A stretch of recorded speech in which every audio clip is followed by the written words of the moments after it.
اینجا نخستین نمایشگاه توسعه پایداره.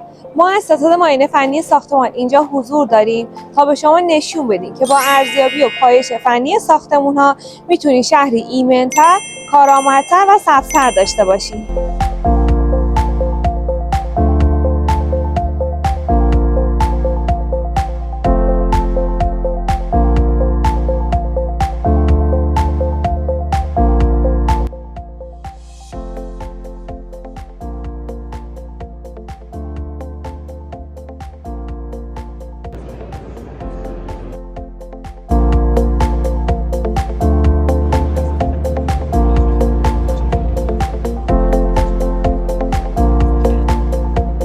ما به این باور داریم که پایش فنی منظم این ساختمان‌ها پایه تصمیم‌گیری درست در مدیریت انرژی و ایمنی شهری است.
در شهری با ساختمان‌های مقاوم و کارآمد میتونیم آینده ایمن‌تری در کنار هم داشته باشیم.